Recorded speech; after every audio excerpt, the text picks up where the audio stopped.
अधिक मासामध्ये किंवा पुरुषोत्तम मासामध्ये जर पाल दिसली तर शुभ म्हणायचं की अशुभ म्हणायचं, याबद्दल आपले स्वामी महाराज काय म्हणतात किंवा आपल्या शास्त्रानुसार काय म्हटलं जाते हे आज आपण जाणून घेणार आहोत. तर नमस्कार, मी प्रिया आणि इंडियन मॉम प्रिया या यूट्यूब चॅनलमध्ये आपल्या सर्वांचं सहर्ष स्वागत करते. कसे आहात सर्वजण? आशा करते सर्वजण मजेत असाल, मस्त असाल, स्वामी सेवेत असाल. तर श्री स्वामी समर्थ. माझ्या सर्व स्वामी भक्तांना, सर्व स्वामी सेवेकरांना. तर सध्या आपल्याकडे अधिक मास चालू आहे. तर या मासाला आपल्याकडे पुरुषोत्तम मासही म्हटले जाते आणि या मासामध्ये आपण भगवान विष्णूची जास्त पूजा करतो, आराधना करतो. त्याचप्रमाणे जर घरामध्ये आपल्या पाल दिसत असेल तर आपण त्याला शुभ म्हणायचं की अशुभ. तर प्रथमतः आपल्याकडे पालीला हे लक्ष्मीचं रूप म्हटलं जातं आणि भगवान आणि लक्ष्मी हे तर आपल्याकडे किती पवित्र म्हटले जातात हे आपल्या सर्वांना माहीतच आहे. तर घरामधील आपल्या देवघराजवळ किंवा तुळशीजवळ जर पाल दिसत असेल तर त्याला आपल्याकडे शुभ संकेत म्हटले जाते.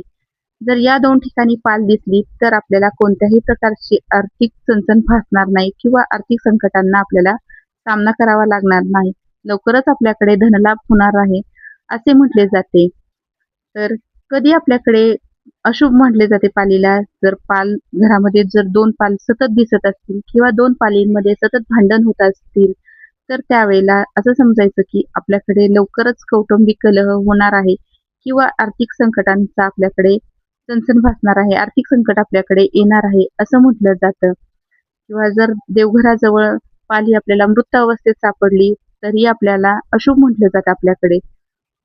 जर आपल्याकडे स्वयंपाकघरात जर पाल दिसत असेल किंवा 7-7:30च्या दरम्यान दिवा लावणीच्या वेळेला जर घरामध्ये पाल दिसत असेल तर त्यावेळेला आपण शुभ संकेत म्हटले जाते किंवा आपल्या घरातील गृहिणीला जर त्यावेळेला पाल दिसली तर शुभ संकेत म्हटले जाते.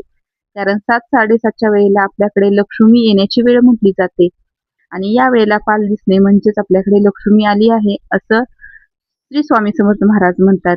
किंवा स्वामी महाराज असं म्हणतात की माझं तुमच्या घरामध्ये थोडं थोडं का होईना पण वास्तव्य आहे असं म्हटलं जातं. हे जेवढी आपल्याकडे शुभ आणि अशुभ संकेत म्हटलं जातं त्याचप्रमाणे वैज्ञानिकदृष्ट्या पाल ही आपल्याकडे खूप घातक किंवा विषारी आहे असंही म्हटलं जातं. तर ही पाल आपण घराच्या बाहेर घालवायची कशी?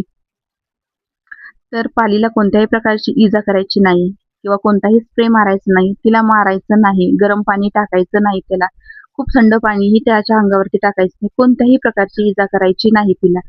तर प्रथमतः आपल्याला पाल दिसली ना तर तिला नमस्कार करायचा, तिला एक प्रार्थना करायची, हे लक्ष्मी माते तू जिथून आलेली आहे तिथे निघून जा, माझ्या घरातील लोकांना कोणत्याही प्रकारची इजा होऊ देऊ नको. मी तुझी जशी पूजा करते त्याप्रमाणे तुला मी कोणत्याही प्रकारचा त्रास देणार नाही, जिथून आलेले आहे तू तिथून निघून जा, अशी प्रार्थना करायची पालीला. आणि सेकंड उपाय आपण आणखी करायचा, जर पाल आपल्या घरामध्ये दिसत असेल तर मोरपंख लावायचा, जो की आपण देवघरामध्ये लावतो तसाच आपण मोरपंख हा भिंतीवरती लावायचा. पण मोरपंख कसा पाहिजे? कोणत्याही मोराची आपण हत्या केलेली नाही पाहिजे त्याला. तर जो मोर आपल्याकडे नाचल्यानंतर जे पंख पडतात ना त्यातील एक पंख घ्यायचा आणि तो आपल्या किचन मध्ये किंवा जिथे आपल्याला पाल दिसते ना तिथे लावायचा, त्यामुळे ही पाल आपल्या घरातून बाहेर जाते. किंवा आणखी एक थर्ड उपाय जो आहे तो म्हणजे आपल्याकडे कांदा आणि लसूण आहे त्याचा वास हा खूप उग्र असतो. कांदा आणि लसणाचा स्प्रे बनवायचा आणि तो स्प्रे जिथे पाल आहे ना त्या जागेवरती मारल्यानंतर पाल आपोआप घराच्या बाहेर निघून जाते.